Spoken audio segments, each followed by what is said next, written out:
Em nome do Pai, do Filho e do Espírito Santo. Amém. Vinde, Espírito Santo, enchei os corações dos vossos fiéis e acendei neles o fogo do vosso amor. Enviai o vosso Espírito e tudo será criado, e renovareis a face da terra. Oremos, ó Deus que instruíste os corações dos vossos fiéis, com a luz do Espírito Santo, fazei que apreciemos retamente todas as coisas, segundo o mesmo Espírito, e gozemos sempre da sua consolação. Por Cristo nosso Senhor. Amém. Maria, sede da sabedoria, rogai por nós. São José, rogai por nós. Em nome do Pai, do Filho e do Espírito Santo. Amém. Meu querido irmão, minha querida irmã, seja muito bem-vindo ao nosso canal. Nós estamos percorrendo o itinerário de reflexão sobre o livro dos Provérbios. Dentro desta obra, nós nos encontramos no prólogo, o qual corresponde aos 9 primeiros capítulos. E dentro do prólogo, nós nos encontramos na seção que pode muito bem ser intitulada de As Artimanhas dos Adúlteros. Esta seção corresponde a todo o capítulo 7º, o qual é composto de 27 versículos. Hoje nós vamos meditar Provérbios, capítulo 7º, versículo 8º, que diz assim para nós: Passava pela rua, perto da esquina, e seguia o caminho da casa dela. Quem que passava pela rua? Seguia da casa de quem? Quem é ela? Seguia caminho da casa dela.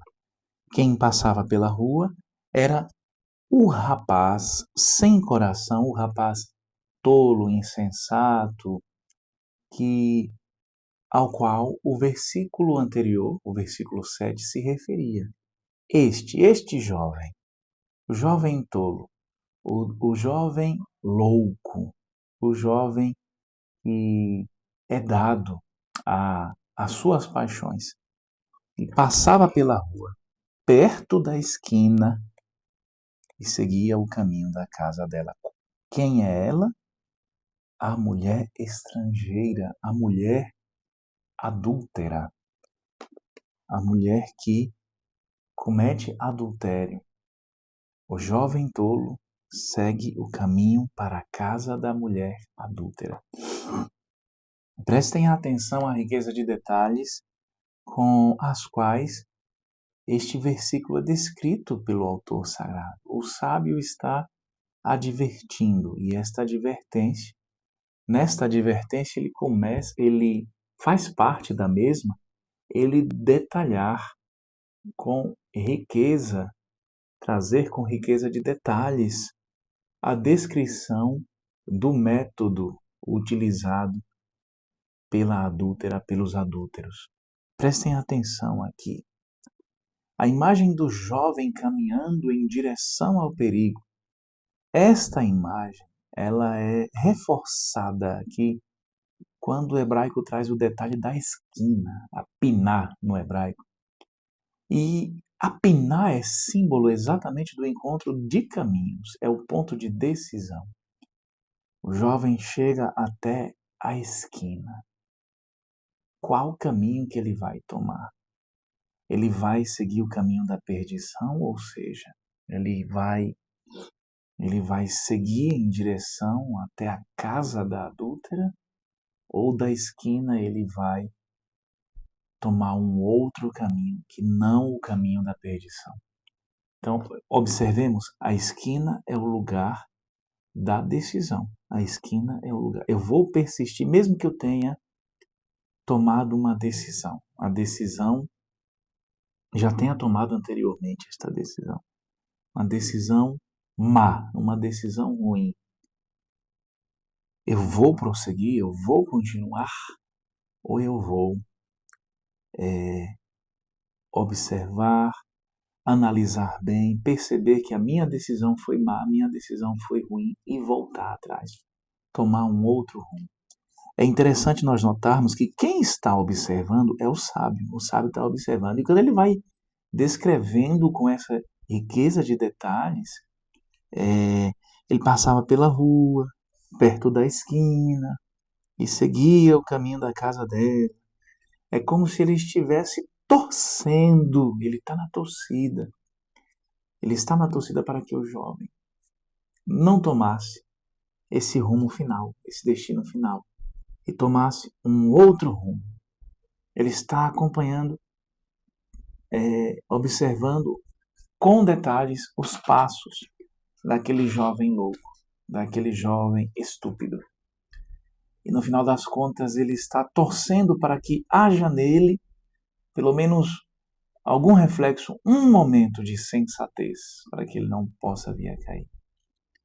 Quantas vezes na vida também nós torcemos, rezamos, pedimos a Deus, tentamos através de conselhos que buscamos dar, nós torcemos para que uma pessoa amada não venha a cair no erro, para que possa rever a sua vida. Sabemos que aquela pessoa está fazendo algo errado, que aquela pessoa está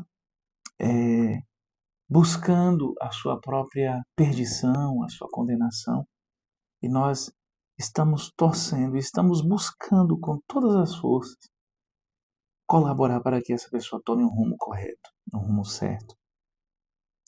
Nós precisamos prosseguir deste modo, torcendo e rezando, pedindo a Deus que possa iluminar a mente daqueles que se encontram no caminho da perdição.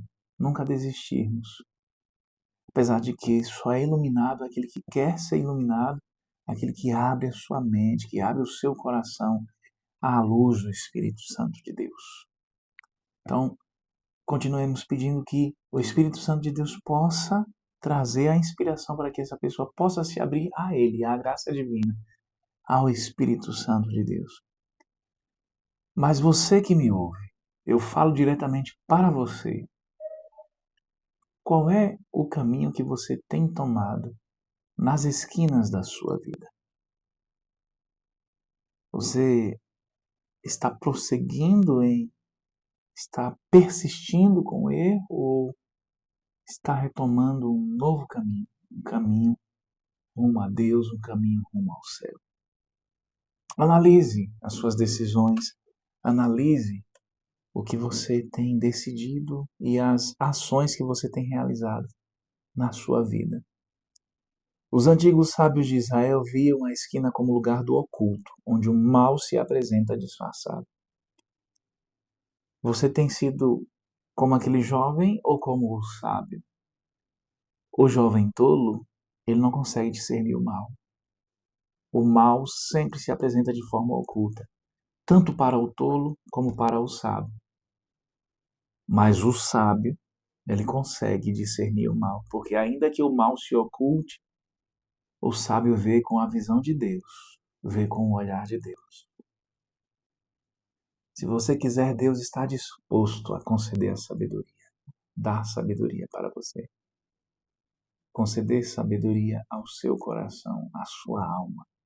Se a sua alma desejar, ansiar por sabedoria, Deus a dará a você, para que você possa discernir o mal, mesmo ele se apresentando de forma oculta. São João Crisóstomo recorda que a ociosidade e a exposição a más ocasiões levam ao pecado. A ociosidade. Ou seja, quando estamos, como diz São Paulo ironicamente na primeira carta aos Tessalonicenses, quando estamos muito ocupados em nada fazer. A ociosidade e a exposição às más ocasiões levam ao pecado.